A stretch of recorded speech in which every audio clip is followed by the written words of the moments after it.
body down, and must my trembling spirit fly into a world unknown, and must my trembling spirit fly into a world unknown, a land of deepest shade, unpierced by human thought, the dreary regions of the dead, when all things are forgotten.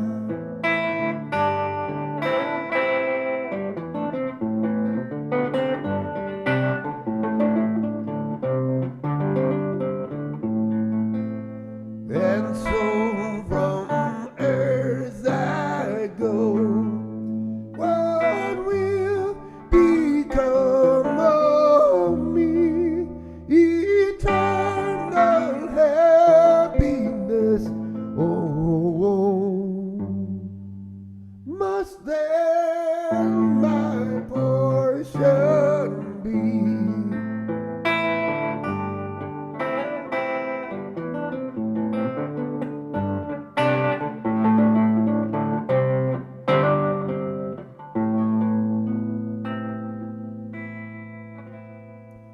If it's possible for it to be, happy Halloween. This is Halloween 2021.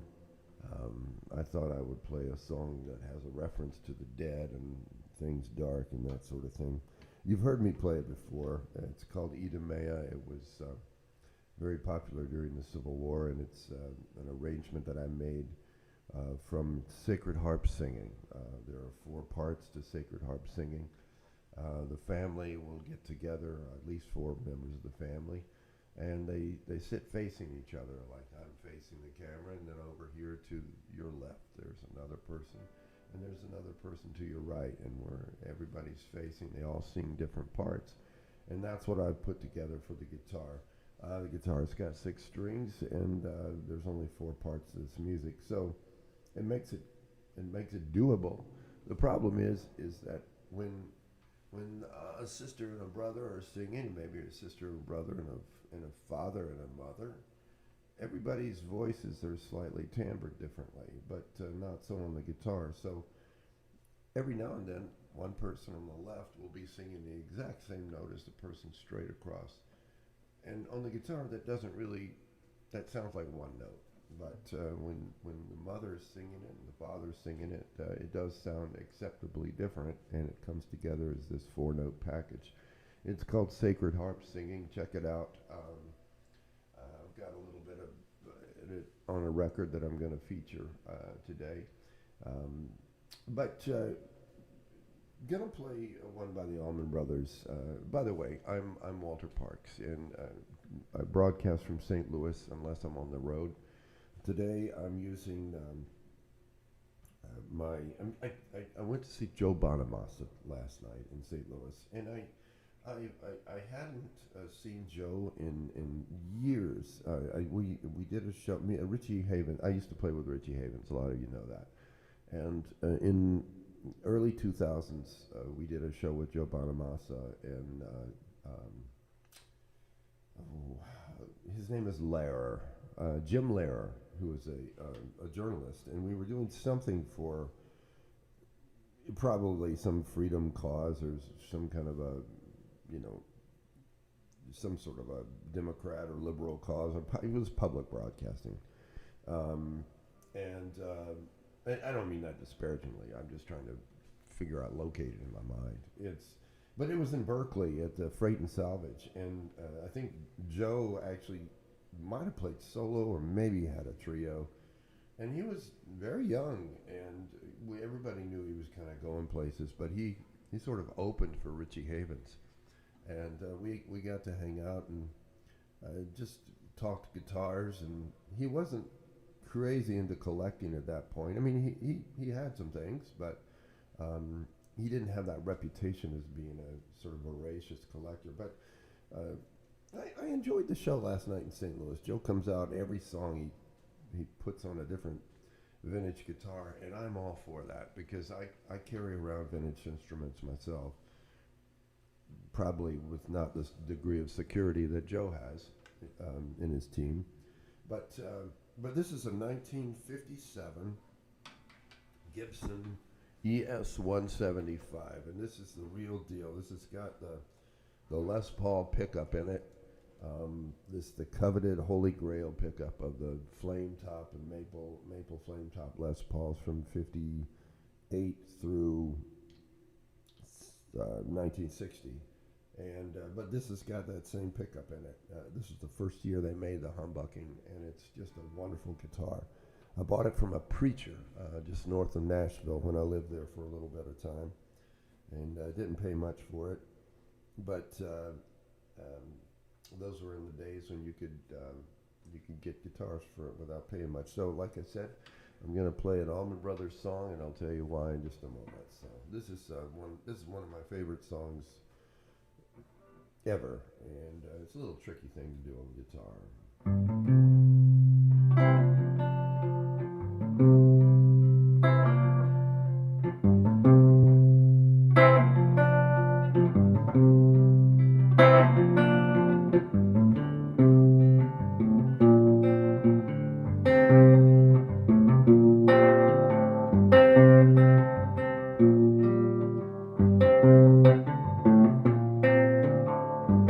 Last Sunday morning, the sunshine felt like rain. The week before, it all seemed the same. With the help of God and true friends, I come to realize I still have streets on legs, even wings to fly. Meanwhile, I ain't wasting time no more. And time goes by like hurricanes, faster things.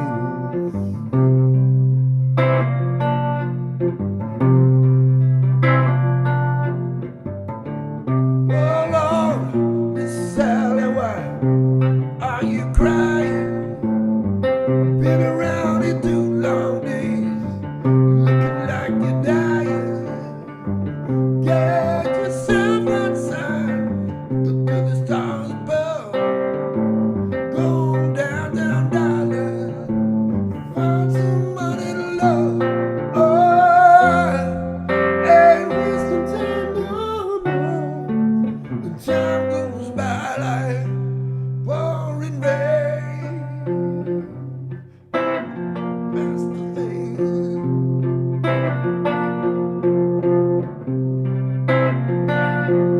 Oh, you don't need no tips to tell you why.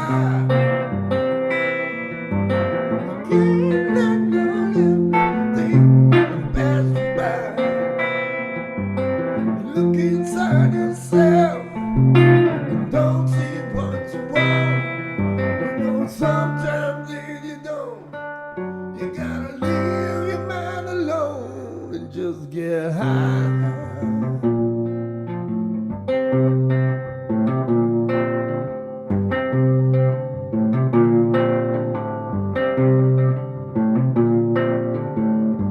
Well, by and by, way after many years are gone, all the wolf breeds die off, leaving us alone. We'll raise children the peaceful way we can. Up to you and me, darling, to try and try again. Oh, I ain't wasting time no more. Time goes by like hurricane. Just a dream, subway train. Don't forget the pouring rain. Whoa.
and rehearse that a little better. But it's just, these shows are so early for me. I stay out late at night sometimes, especially on Saturday, and I love being with you. And like, gosh, that's just, sometimes we say words and poems, and they're called tongue twisters. That song is a tongue twister.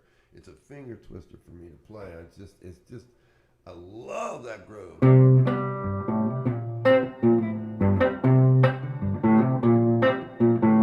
But to sing over it, oh, oh no, Miss Sally, why are you crying? I did it a little better right then, but it's one of those things I'm going to get. And, part of what I do on Sunday morning is just show you some things that I'm working out. And anyway, why I played that a couple of years ago, actually 2 years ago, I was in Macon, Georgia. I think it was on the October 28th. And I generally, when I drive through Macon, I go to the graves of whichever Allman Brothers are there at the moment. At that time, I guess Butch Trucks had been buried at that point, and but certainly not Greg, or maybe it was before Greg passed away. Put it that way. And I don't. Now that I'm thinking about it, it was more than 2 years ago, and I don't think Butch was even there yet. Point is, I was there on October 28th or 26th. Y'all can Google it, and I thought, why are so many people out here? It was a random day to me. Come to find out, it was the anniversary of Dwayne's passing. Now, a couple of days back was the 50th anniversary, I think, of Dwayne Allman's passing. So that means he would have died in 71. I thought he died in 70, but I guess it was 71. But anyway, that's just, I love that Allman Brothers version. No, I love the original version of it, but there is a version that I'd love for you to check out. When I was a kid, I still am. I'm fascinated by live albums because I like how I just love how a band tries to manifest what they do in the studio. I love how they try to manifest that live on stage. Let me get this mic a little closer. The cards and letters tell me that I don't talk loud enough when I'm in between songs. So this is an album. If you like that song, pick up this record. This is called Marisol, which I think in Puerto Rican means sea in the sun. And this was recorded in Puerto Rico. It was a rock festival. It was the first international, probably the only, first and only, one and only Puerto Rico pop festival. The Allman Brothers Band were the headliners. Long John Baldry, Cactus, Dr. John, Jonathan Edwards plays great on it. Emerson, Lake and Palmer, they did their thing there. But anyway, it's cool. It was very eclectic. The Mahavishnu Orchestra, Herbie Mann, B.B. King does a great set, Jay Giles. Anyway, the Allman Brothers, something got messed up in the logistics, and they didn't get the organ down there. So Greg Allman ended up playing the Wurlitzer, I think, for the whole gig. Maybe Chuck Level was on that gig at that point. You guys could, once again, Google it. I'd love to know if he played on that gig. But whoever it is, they're playing Ain't Wasting Time No More. It had just been released. And so what I love about live albums that are released around the time of the recording is that they sound pretty close to the recording with a couple of blemishes or whatever, or compromises. In this case, a compromise. It's no organ. But it's really cool hearing it done on the Wurlitzer. So, and it's a good version. It's a solid version. But of Ain't Wasting Time No More, done at Marisol in Puerto Rico. I think that was 1970. No, it wasn't 70 because I don't think Dwayne was there. So when was this? I guess I'm just right on the air. I'm just going to figure it all out. I'm just going to Google it for you. It was recorded in 1972, so that makes sense. I April 1st, 2nd, and 3rd in 1972. And there's not a whole lot of people there, but, you know, it's a real cool versions. Anyway, Walter Park's coming to you. This is a little get-together I call Hymns and Hollers. We started off with a hymn that was an old Civil War hymn, shape note hymn, they called it. I found out about that from the Okefenokee Swamp research that I've been doing. I've got a new record that was kind of inspired by that research, and it's a record called the Unlawful Assembly. I'm wearing a t-shirt from that project right now. I'm going to just open up my chest for you. There we are. You see it? Unlawful, Walter Parks and the Unlawful Assembly. Pick up a t-shirt and a CD if you can. It helps support what I'm doing, and I am very proud of it. I'm okay with asking for your support. I need your support. I need you to contemplate doing a concert in your town and calling me to come to it, because I will come solo, I will come with my band, or however we can work it out. That's what I do. I love to get in the van and travel around and bring my music to you. We're putting a tour together for the winter time, of all places, up in New England. That will be in January, and probably will be playing in New York area as well. And then in the spring, probably be down in the South, where I know that doesn't make any sense, but that's the way I'm doing it this year. What am I going to do now? You know what? While I'm in the Allman Brothers mood, I'm just going to switch guitars and I'll come back to this. But I love playing this one. This is a guitar that I hardly ever play because it's just in pristine condition, and almost every time I play it, I chip it or something happens, and it just drives me crazy. But it is it's almost as good acoustically, by the way, as it is electrically. I remembered I was going to play something from the Unlawful Assembly, so I'm going to keep this one on.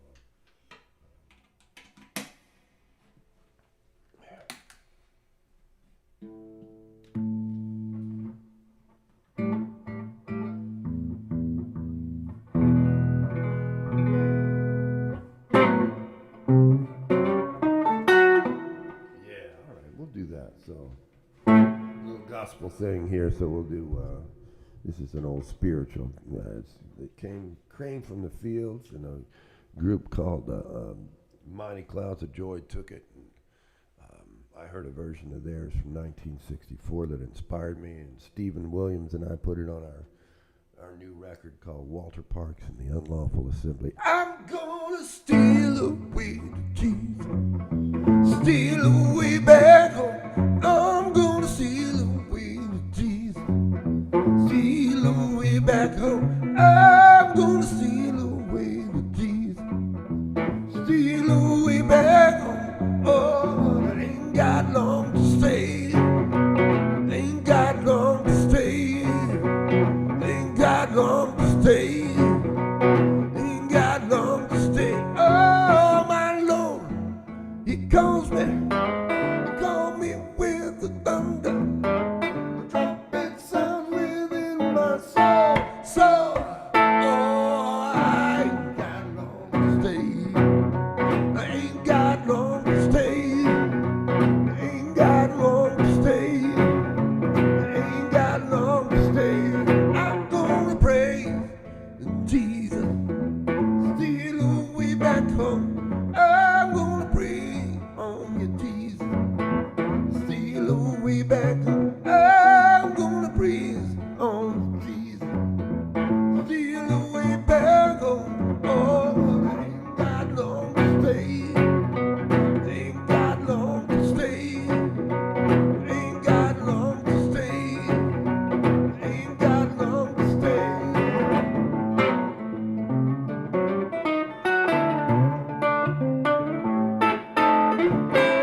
by a version done by the Mighty Clouds of Joy, and that's on the new record called The Unlawful Assembly. And perhaps Margot can put a link up. I hope you can pick up a copy. It is, the record is, as we say, blowing up in England. I've been doing interviews just every other day for either a publication, now I say England, but also in Ireland and Scotland and in Wales. Spoke with a writer in Wales the other day. And I'm so proud that it's getting the traction over there. We just got to get over there and play. Hey, help us out. You know, we'll take your sponsorship. I need the support, but we also need ideas on how to get this music out to people. I think this project of taking old American spirituals and kind of reimagining them, giving new life, has potential to be played and performed in museums and performing arts centers, of course, but you know, all manner of culture centers and that kind of thing. Cities can purchase it, and you know, we're all about bringing people together, and that's what I like about this group. It's a mixed race group, black and white, and you know, we take on this music and try to honor the traditions of it, but give it a new contemporary life here. Let me get a sip of this water. It's difficult to sing this early. We're in St. Louis Central Time, so if you're watching me in New York, it's a little earlier here than it is for you. Is that really true? I mean, time is this construct, but we'll talk about that in a minute.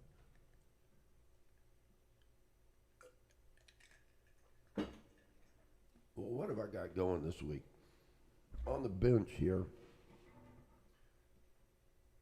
what is this? Can you see that? Yeah, it kind of looks like a Hammond B3 legs or something like that. It's not really. This is an old single bed that somebody was throwing away, these wonderful scrolly maple pieces. They were throwing it away on the headboard and the footboard in St. Louis on my block, and about a year ago I just rescued it, and I told Margot I'll do something with this one day. So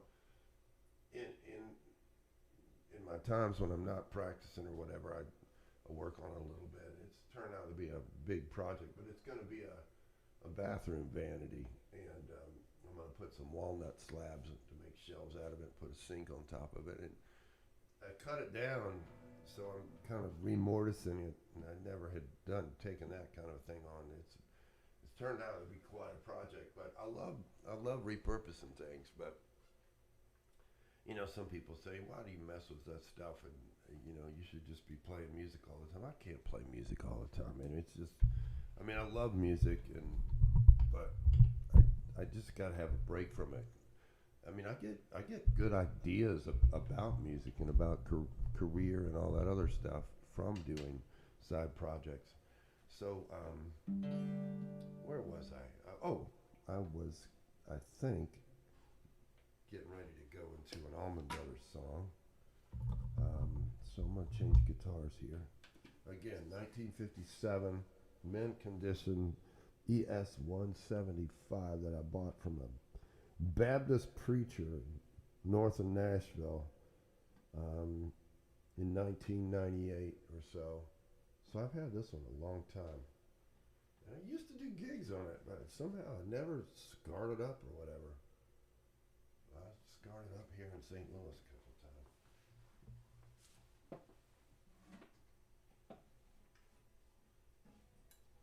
Do another Allman Brothers on my trusty 175 that I bought here in St. Louis years back.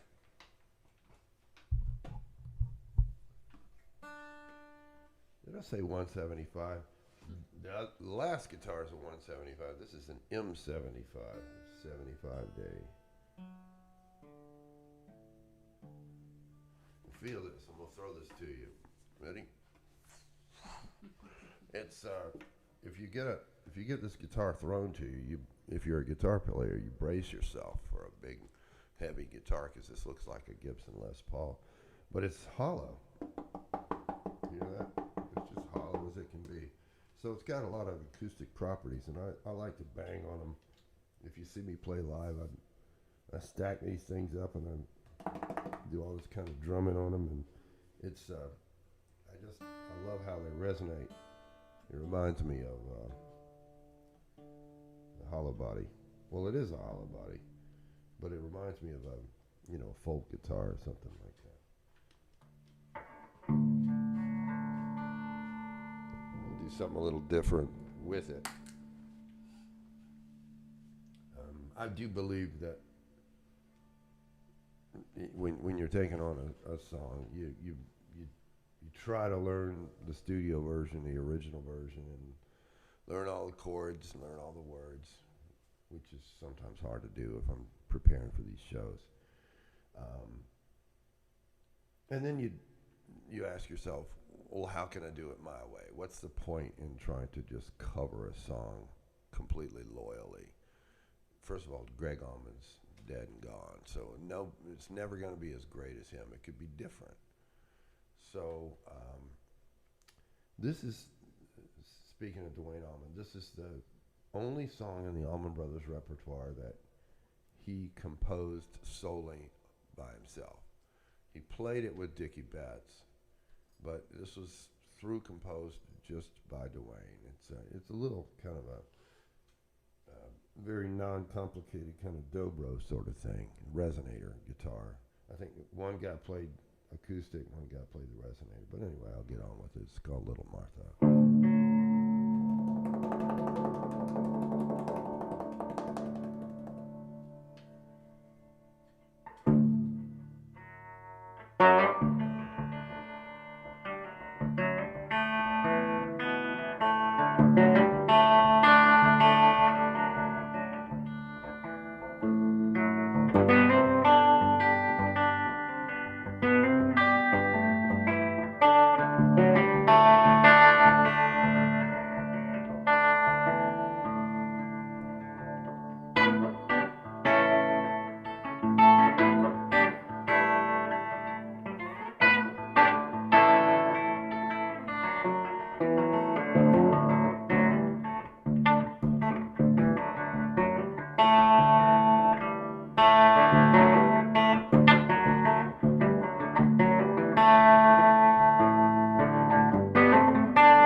Woo!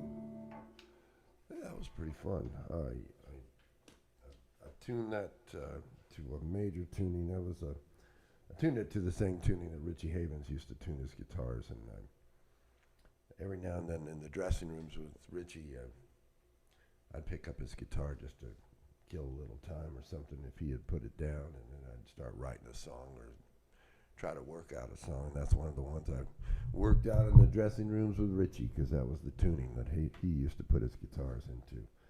Speaking of old guitars, I've got a Duane Allman story to tell you. Regular listeners would have read this in my travel log or maybe heard me talk about it, but I'm just going to tell you this. I got a chance to play Duane's. The first time I ever played one of the coveted Holy Grail Gibson flame top maple guitars from the late 50s was Duane Allman's guitar. And I was a student. I was at the University of Georgia in Athens in the late 70s. And I got myself on the committee, the student union committee that brought concerts to campus. And I wanted to go. I got voted on to be in the committee that brought the big concerts, not the smaller concerts. I really wanted to work the Coliseum and all those big shows at the auditorium and that kind of thing. So one of the small shows we did work, but I think it was just because they were becoming a national act, was the Dixie Dregs. And I'm an industrious person. I still am. I mean, I'm pridefully, I say that if a job is given to me, I try to give my all and then some, and I think that's just the only way to be. But I was that way when I was a kid for sure. And I would volunteer to, I would be the last person to help the bands load out. And some of those bands, I think some of the guys in the Dixie Dregs loaded equipment with us that night. But I was the only student that stuck around at the very end. You always have volunteers at the beginning, but you can tell the serious ones are the ones who stick around at the end. And I pridefully I say that I was one of those, and I stayed around for all of those bands. I stayed around for Dave Mason, Dolly Parton, Hart, Papa John Creech, Bonnie Raitt, and there were so many of them, Hall & Oates and Leonard Skinner. And this one particular time, we were working Memorial Hall, which they don't really have concerts in Athens anymore. That was the old Student Union building. And there was the road manager of the Dixie Dregs at the time was a man named Twiggs Linden.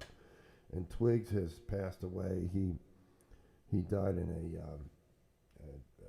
jumping out of a plane. What do they call it? Skydiving.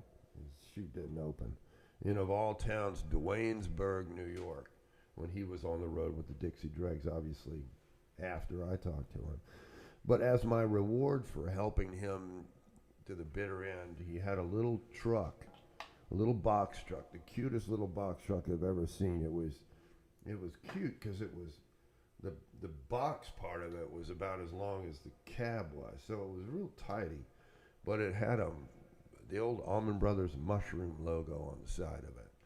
And I asked him, why do you travel around? And Twiggs used to be a roadie for the Allman Brothers. If you look at the Allman Brothers at Fillmore East, there's a picture of Twiggs on the back. I think he's on the wall.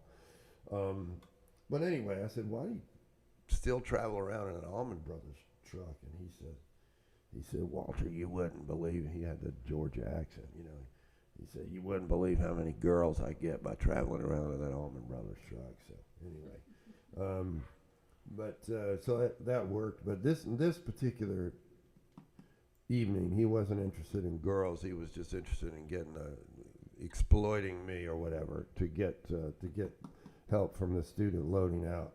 Now, we had a great time, and I loved every second of it.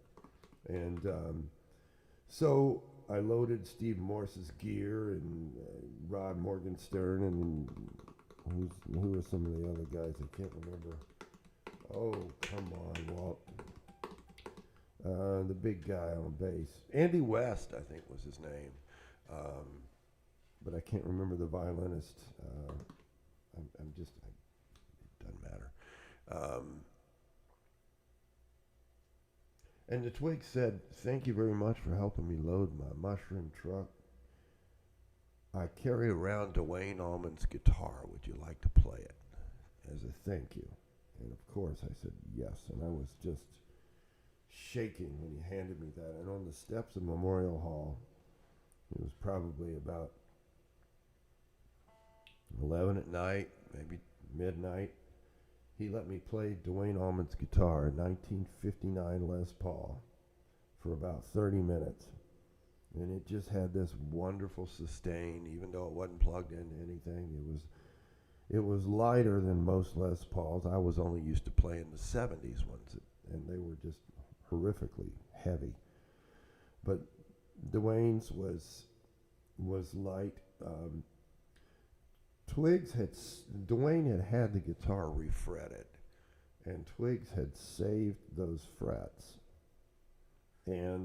or maybe Twigs refretted it. Again, y'all can Google that stuff. I don't care so much about exactitude in my Sunday stories, but on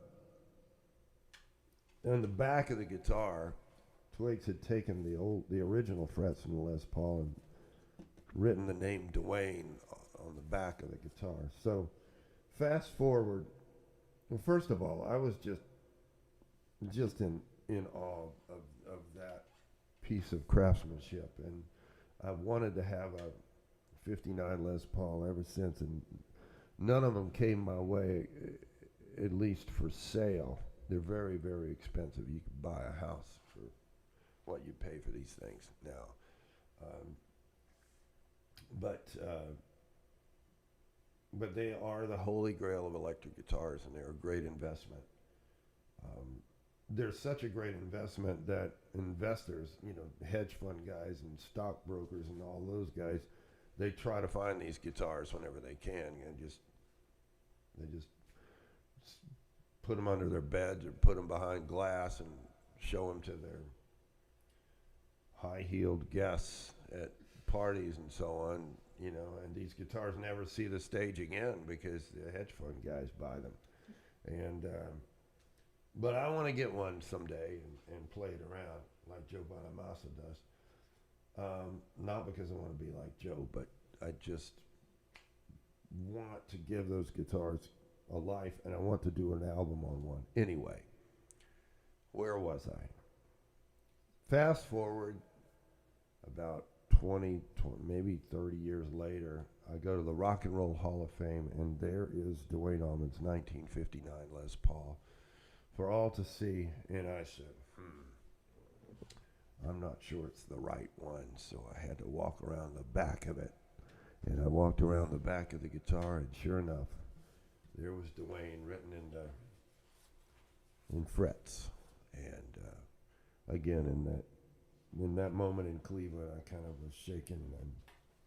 And the poor old guitar hadn't been played in 30 years, and they get out of shape. But that's my story of playing Dwayne Allman's guitar. I was so honored that Twigs gave me that opportunity, and it empowered me.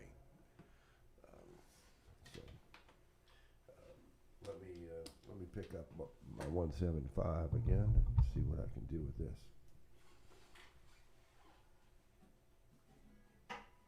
In an interview the other day, I think the guy was, he was Irish. Yeah, he called me from Belfast. He compared me to Tom Waits, and I'm okay with that. He said, "Do you mind being compared?" I'm going to talk louder because I'm off the mic. He asked me, do I mind being compared to Tom Waits? And I said, no, because Tom Waits is the measure of all things real when it comes to music, and all things. He's not a poser. He's not a. People just never think of Tom Waits as being somebody who's kind of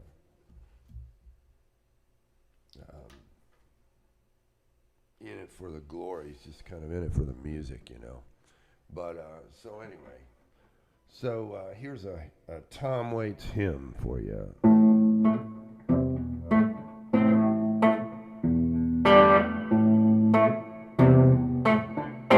If you walk through the garden, better watch your back. I beg your pardon, take the narrow path. You walk with Jesus, He saves the soul. You gotta keep the devil way down in the hole. He's got the fire and the fury at his command. You don't have to worry. Just hold on to Jesus' hand. Save from sin and the fire below. You gotta keep the devil way down in the hole.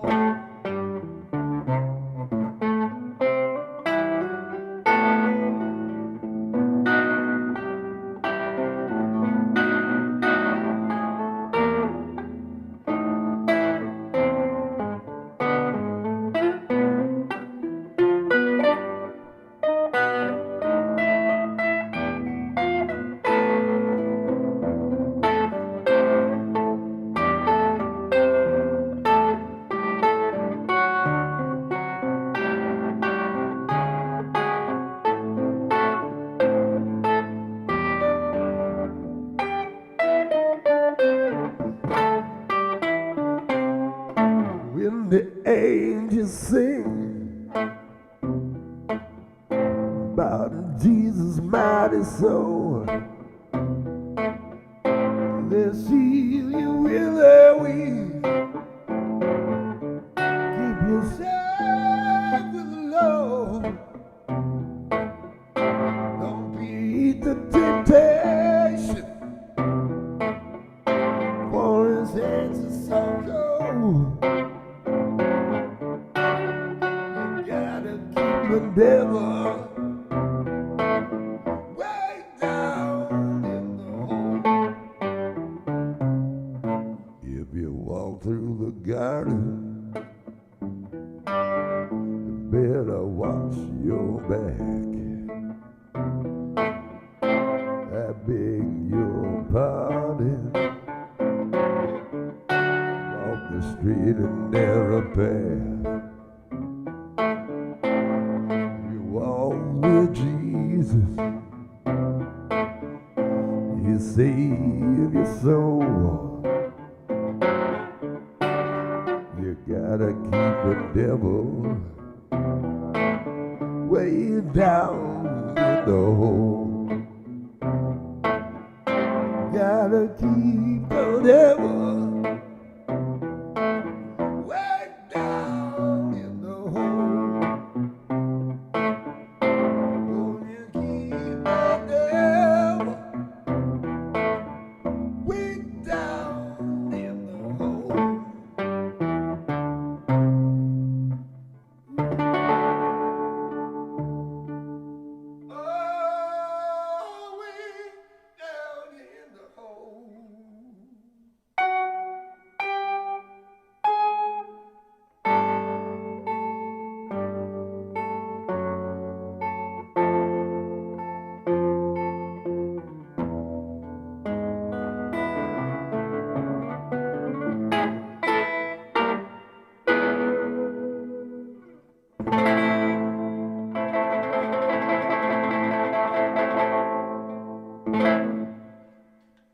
little gospel from Tom Waits, coming to you via the interpretation of Walter Parks. That's me. This is Hymns and Hollers.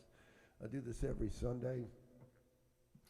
I'll tell you, just like any routine, some mornings you feel like doing it, and I'm always glad once I'm in it, but sometimes the night before, the 6 in the morning when I wake up to prepare, I'm like, oh boy, I don't know if I've got it this morning.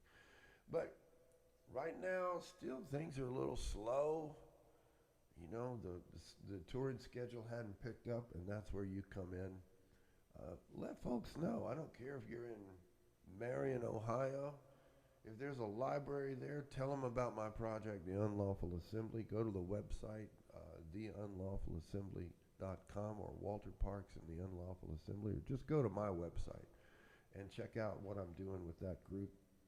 It's an American music historical project that entertains and educates, and it's some great musicians, and I'm very proud to share some historic music. I remember one time I was doing a gig at Savannah State University, and it's a black college, and I was on the bill with my writer friend James Nave set up. He was speaking at a book fair, and Doug Blackman, who wrote a book called Slavery by Another Name, was giving a speech at Savannah State University, or college, whatever it is. And anyway, so here are 3 white men speaking about black history to young black college students. And at least I'll speak of my role in it, was to play some of these old spirituals and so on. And 90% of the folks in the classroom didn't really know anything about this music. It was the music of their story in that sense. I mean, they were more ancestrally aligned to it than I was in that sense.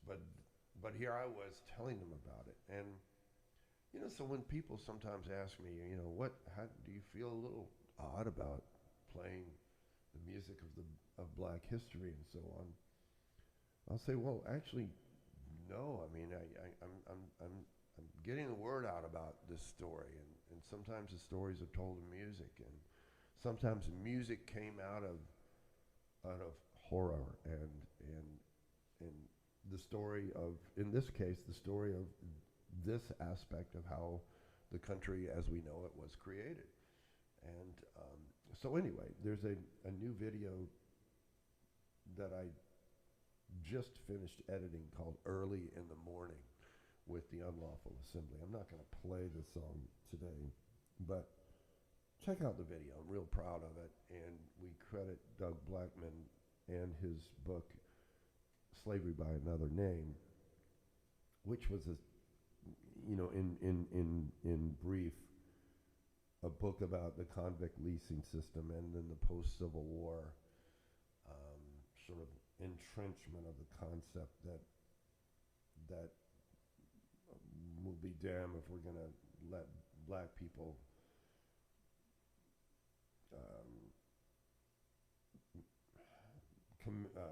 steer their own destiny. So white people made it as hard as possible on those folks after they were released, after they were released from slavery. But anyway, that's what the book is about, and that's what that song is inspired by, that aspect. So check it out. It's Early in the Morning. I don't know if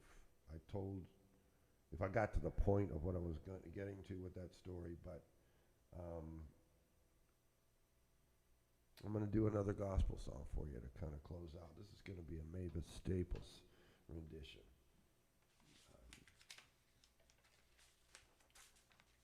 I've got a version of this with really great bass player that I miss dearly in Jersey City named Craig Aiken, and a fantastic drummer named Kyle Castle, who's kind of plays in a John Bonham style, and I got him to work on this song with me.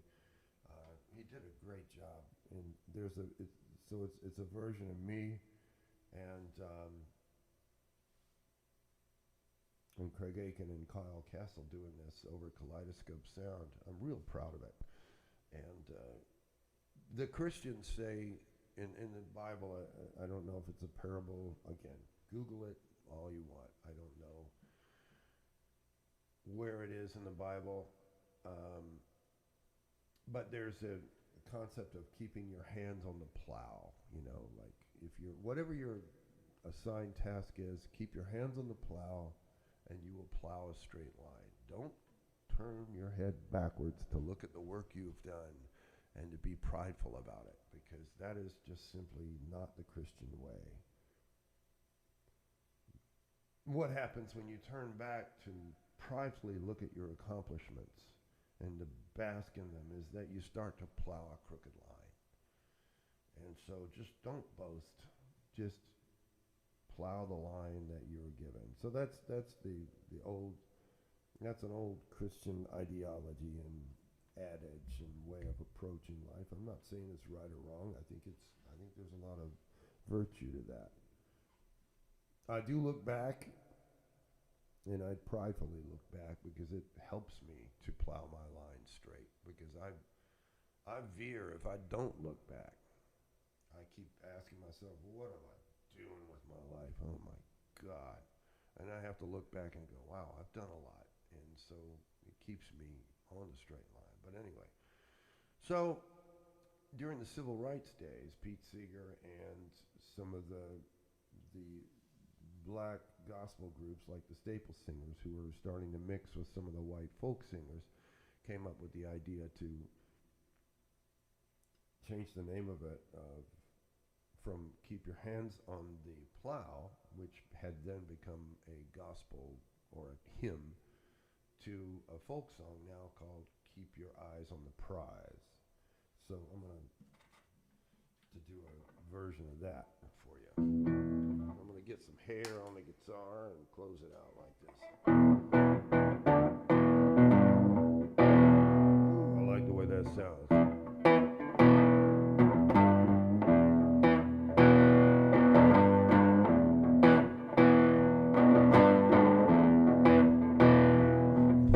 Silence bound to jail, had no money for a golden bail. Keep your eyes on the prize. Hold on, hold on, hold on. Keep your eyes on the prize. Hold on. Paul and Silas began to shout. Doors popped open and all locked down. Hold on, hold on, hold on. Your eyes on the prize. Hold on, hold on, hold on.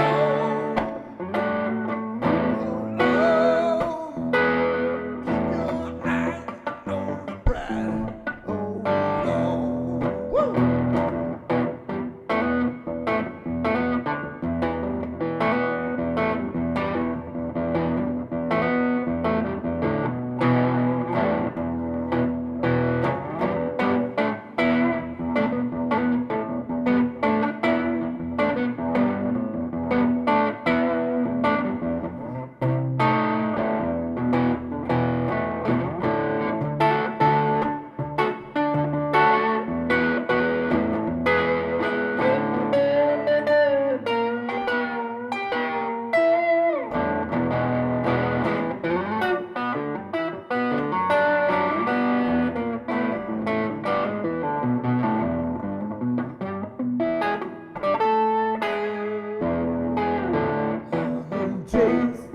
Stand, all the chains and hand in hand. Keep your eyes on the prize. Hold on. Got my hand in the freedom now. Don't take nothing from the journey now. Keep your eyes on the prize. Hold on.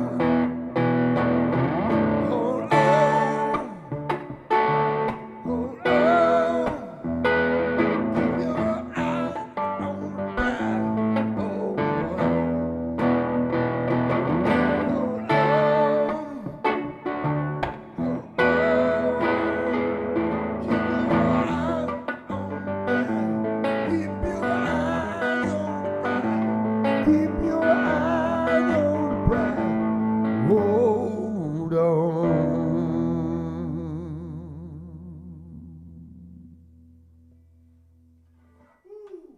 That one went pretty well. So the ones I really got to work on from this episode is "Ain't Wasting Time No More." I love that version. No, I enjoyed my version. I love the original version. And I'm gonna walk off screen here and leave you with some very white. Um, Not that that's a bad thing, but um, a very white version of some Sacred Harp music. If it's mostly sung by white folks. I mean, it's kind of something that came from England and Ireland and that sort of thing. So it almost doesn't make sense to say it's very white. It's just kind of cityfied. It's very good. It's just so perfect, you know. Sometimes I think spiritual music and hymns I like them to have a little bit of rough edges. But this, I should have known better because this is a song. This is a record, and it caught my interest just by the title. It's called "Pleasure Tunes My Tongue." Pleasure tunes my tongue. It sounds dirty, kind of, actually, but we're okay with that on a Sunday morning. But it's fantastic folk hymns and anthems from the Sacred Harp tradition. I think it was recorded here in St. Louis, and so I'm gonna leave you with this. But I try to buy my records locally, and I urge you guys to do that. There's wonderful record stores all over the country. I get them at Vintage Vinyl or in St. Louis or what's the other one? Euclid Records. They've also got a store down in New Orleans. But before I go, I'm gonna here's I was going through the records at my mother-in-law's house. Now my mother-in-law is probably the coolest mother-in-law ever because I challenge you. I want you to audit your mother-in-law. Everybody, audit your mother-in-law. If you can come up with a mother-in-law who's as cool as my mother-in-law, because I found in her record collection, Jamal at the Penthouse. That's Ahmad Jamal. And he was really early. He looks like he's in his 20s here. Some penthouse on 57th Street, it was recorded at the NOLA Penthouse Studios, New York, February 27th, 1959, a year after I was born. And it's marvelous. There's strings in here, and it kind of sounds like a sort of a high-end house concert. I think that was what the scene was. But I challenge you, audit. This is what we call audit your mother-in-law. And if you can come up with a cooler mother-in-law than mine, then I will cede the throne. But right now, my mother-in-law is the coolest because she has a copy, now I have it, of Jamal at the Penthouse. It's a jazz record. Mother-in-laws are not supposed to have jazz records. It's just not. They're supposed to have like cookbooks and things, Julia Child's things, not hip jazz records. I mean, come on. Anyway. Rick says his mother-in-law saw Hendrix play. Oh my God, that's getting cool. That's getting cool. Rick's mother-in-law. I don't know. Or Heather's mom. Heather's mom. Rick's mother-in-law saw Hendrix play. That's pretty cool. Anyway, let's get back to. I'm going to leave you with pleasure. I don't know about you, but pleasure tunes my tongue, and I hope it tunes yours. And I will see you next Sunday here. I'm just going to arbitrarily put this on any song. Let's see. I'm not going to arbitrarily do it. let's see, I'm trying to find something that was written.